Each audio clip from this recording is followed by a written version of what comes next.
Bismillahirrahmanirrahim. Assalamualaikum warahmatullahi wabarakatuh. Para jamaah al-asran rahimakumullah, berjumpa kembali bersama Teh Iim pada kesempatan kali ini. Pembuatan video ini alhamdulillah ya, sekarang pada 24 Ramadan dan juga 24 Maret gitu ya.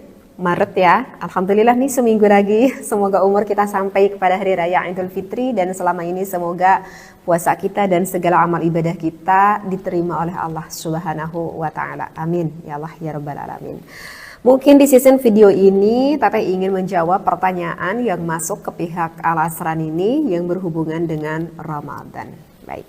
Bismillah, alhamdulillah, wassalatu wassalamu ala rasulillah. Untuk pertanyaan yang pertama, Teteh apakah boleh katanya yang hamil atau yang menyusui tidak puasa pada bulan Ramadan ini?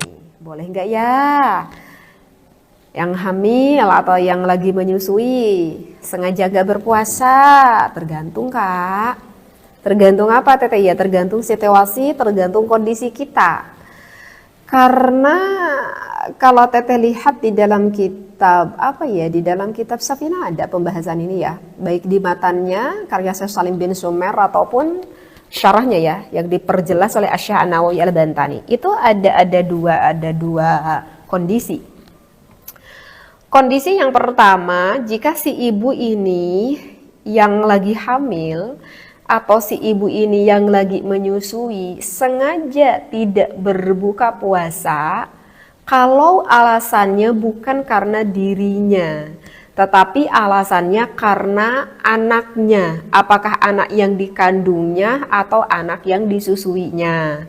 Misal contoh anak yang dikandung, kata dokter, Bu, ibu kalau bisa jangan puasa dulu ya, ini takut karena kondisi yang kebayang ya, karena kondisi rahim ibu itu sangat lemah banget, jadi ibu itu harus dibantu meminum obat setiap harinya 1 hari 3 kali, misalkan pagi, siang, sore.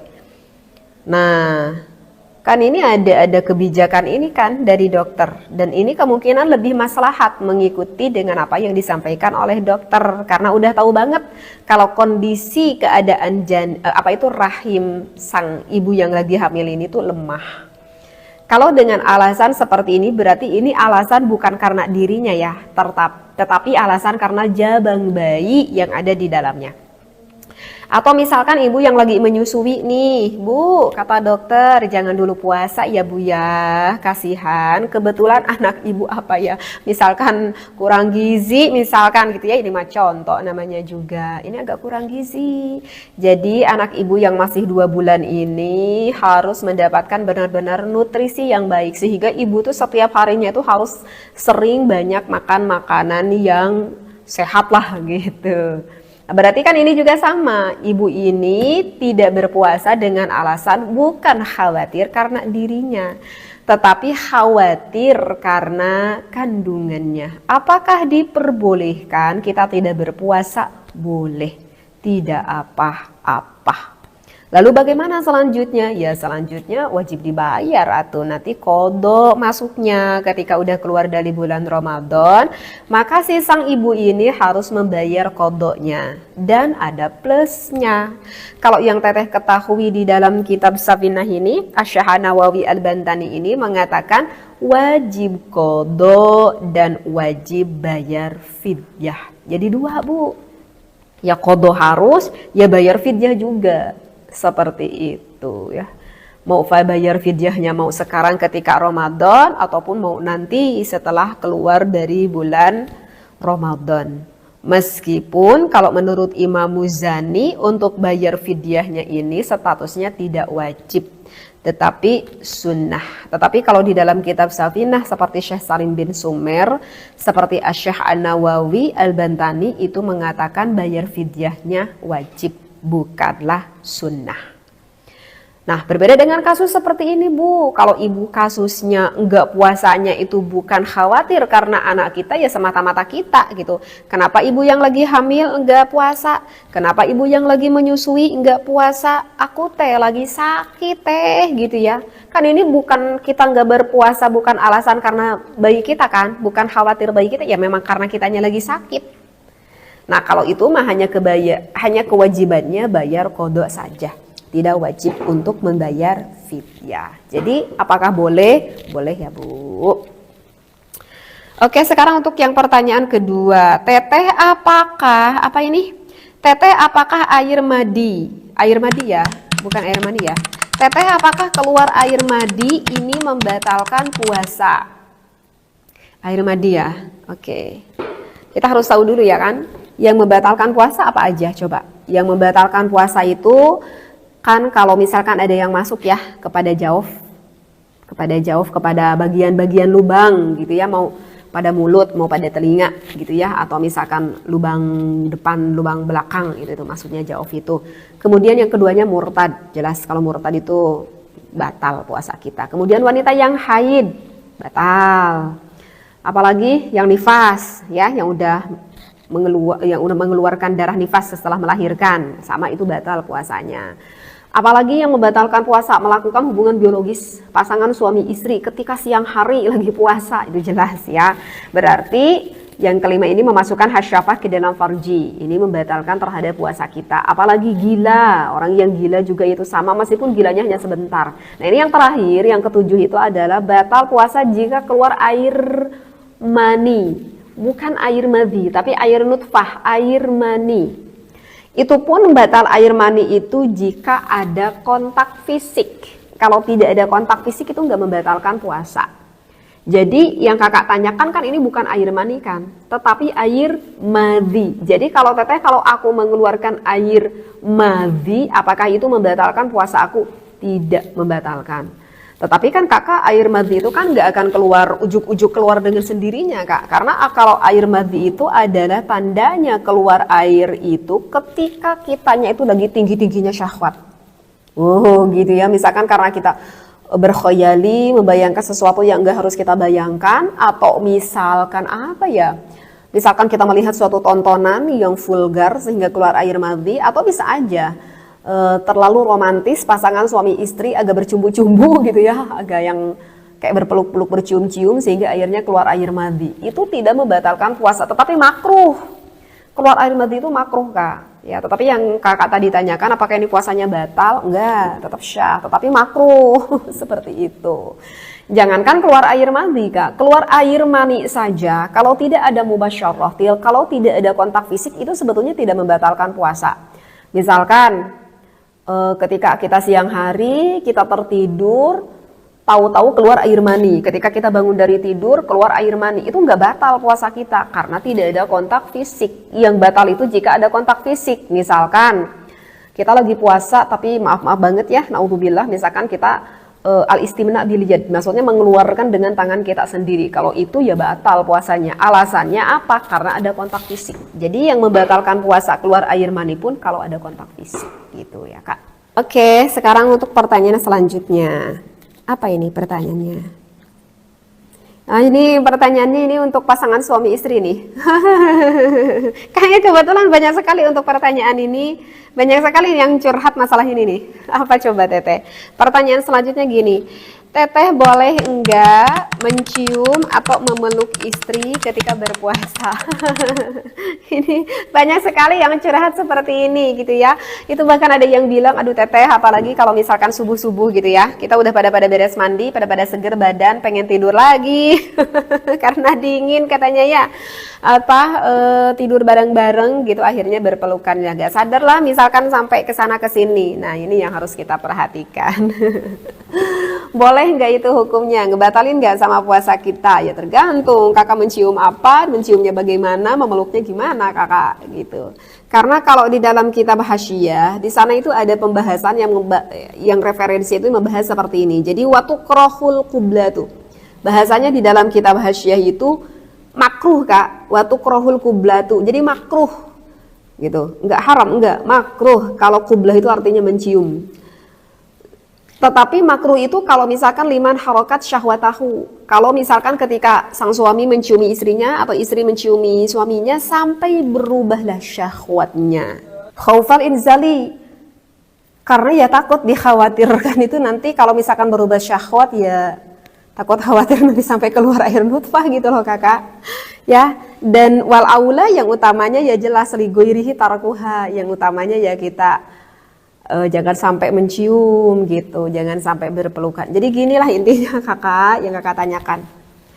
Kalau misalkan pasangan suami istri tersebut mencium atau misalkan berpelukan sampai merubah akan syahwatnya, khawatirnya nanti ujung-ujungnya timbulnya ke sana gitu ya, pengen melakukan biologis, bahkan sampai keluar air madhinya, itu hukumnya makruh. Nggak sampai haram, makruh, cepet.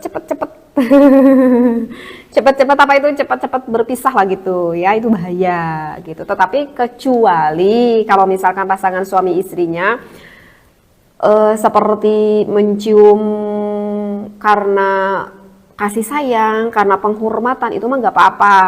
Misalkan ketika suami kita tuh mau berangkat kerja gitu ya, kan suka ada sebagian istri yang menciumi tangan suaminya, itu mah nggak apa-apa, kan nggak berubah syahwat gitu ya.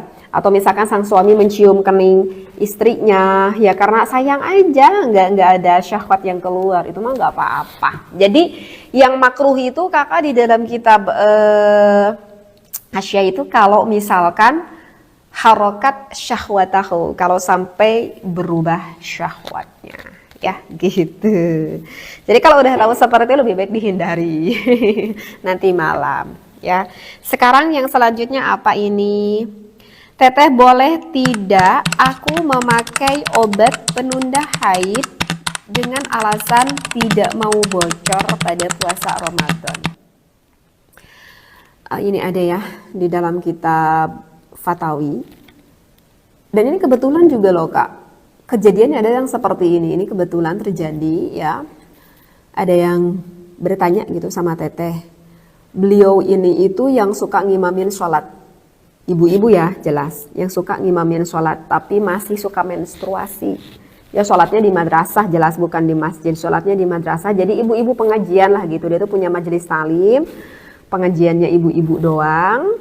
Kemudian dia itu suka mengadakan sholat tarawih di majelis talim tersebut gitu. Ya jelas makmumnya semuanya perempuan lah gitu. Nah, dia itu sengaja suka minum itu apa? Pil KB. Tahu kalian ya pil KB? Pil KB itu kalau teteh lihat kan ada yang warna merah, ada yang warna kuning ya. Kalau kita diminum si pil KB itu yang warna merah biasanya menstruasi. Kalau kita minum yang warna kuning biasanya itu berhenti dari menstruasi. Nah, si ibu ini tuh dengan sengaja enggak meminum yang warna merah agar tidak menstruasi dengan alasan karena takutnya nggak bisa mengimami sholat tarawih karena nggak ada gantinya. Ada ini kasus kejadian yang seperti ini. Kalau itu bagaimana? Kalau teteh lihat kutipan di dalam kitab Fatawi sih itu masih diperbolehkan. Maksudnya nggak apa-apa, sok silahkan. Karena kan kakak juga itu punya ada alasannya. Karena nggak ada pengganti untuk imamnya. Tetapi ada syaratnya sih. Kalau kita lihat di dalam kitab Fatawi itu ada syaratnya. Syaratnya itu kalau kita tahu kalau obat-obatannya itu tidak ada efek samping atau tidak memadorotkan terhadap tubuh kita. Kalau kita sudah yakin obat itu tidak memadorotkan, nggak ada resiko efek samping yang besar terhadap tubuh kita, itu silahkan. Kalau ada ya nggak boleh kan kita melukai atau memadorotkan terhadap fisik tubuh kita sendiri. Ya, ini ada sih di dalam kitab Fatawi ya kalau nggak salah. Cuma teteh lupa tuh pada juz halaman berapanya. Oke, sekarang untuk pertanyaan yang terakhir ya. Teteh apakah disuntik dan diinfus itu membatalkan puasa? Kalau diinfus batal kak. Bahkan kalau diinfus itu sudah ijma' para ulama. Semua para ijma' ulama itu sepakat kalau diinfus itu batal. Karena kan kalau infus itu nutrisi ya. Kayak nutrisi suplemen makanan kan ya yang masuk. Yang memberikan kekuatan tubuh ke dalam kita kan. Kalau infus ya seperti itu. Kalau infus itu batal kak. Itu bahkan sudah ijma'. Nggak ada ikhtilafiyah. Berbeda dengan suntik. Kalau suntik itu ikhtilafiyah. Ada beberapa perbedaan pendapat ulama. Ada yang pertama itu mengatakan batal. Kalau kita disuntik bahkan itu batalnya secara mutlak. Alasannya ya karena ada masuknya cairan ke dalam anggota tubuh jawf gitu. Ya masuk kan ada cairan yang masuk ke dalam tubuh kita. Itu pendapat ulama yang pertama. Meskipun Untuk pendapat yang satu lagi, ulama ini mengatakan enggak, kita disuntik enggak sampai membatalkan puasa. Alasannya kenapa enggak membatalkan puasa? Meskipun cairan itu masuk ke dalam tubuh kita, tapi kan masuknya enggak lewat lubang yang dapat membatalkan puasa, gitu. Kan enggak disuntik lewat mulut, gitu kan, lewat telinga, gitu, lewat kubul dubur kan enggak lewat itu kalau disuntik. Biasanya di tangan sama di pantat kan ya, seperti itu. Meskipun sih ada sebagian lagi ulama yang berpendapat seperti ini. Ini di dalam kitab apa ya? Takriratus Sadidah ada nih pembahasan ini, ataupun di dalam kitab Yaqutun Nafs. Ada satu lagi perbedaan pendapat ulama bisa diperinci seperti ini. Kalau menyuntiknya itu sampai ke urat nadi, maksudnya masuknya itu ke urat nadi, sampai ke urat nadi, itu membatalkan puasanya. Tapi kalau misalkan nyuntiknya itu hanya sebatas di area otot besar, itu tidak membatalkan puasanya. Seperti itu. Jadi kalau disuntik sih memang ini ikhtilafiyah ya. Ada beberapa perbedaan pendapat ulama, dan ulama-ulama ini sih masih semadzhab dengan kita, masih dari mazhabnya Imam Asy-Syafi'i. Jadi monggolah silahkan, kalau misalkan maslahatnya kita untuk disuntik, ya silahkan, bisa aja kan kayak ibu-ibu yang disuntik KB misalkan gitu ya. Itu kalau misalkan kita yang sakit nih, kayaknya kita udah batal puasanya ya, tapi kan bisa aja itu disuntik terjadi. Kalau kita bayangkan itu seperti ibu-ibu yang disuntik untuk KB kan, suka ada yang seperti itu, yang berapa sebulan sekali kan, gitu, seperti. Kebetulan nih pada bulan puasa bidannya itu enggak buka praktek malam hari, tapi buka prakteknya itu siang hari gitu. Aduh gimana dong gitu, kalau aku nggak di KB khawatir. Ya monggo silahkanlah, di sini ada ulama yang membolehkan, ada yang mempertanggungjawabkan lah seperti itu ya. Ya mungkin sepertinya segini dulu ya kakak, ya, pertanyaan yang berhubungan tentang bab Ramadan, dan insya Allah masih ada di video selanjutnya yang masih berhubungan Ramadan ini. Baik, wallahu a'lam, wallahu muwaffiq ila aqwamit thariq. Wassalamualaikum warahmatullahi wabarakatuh.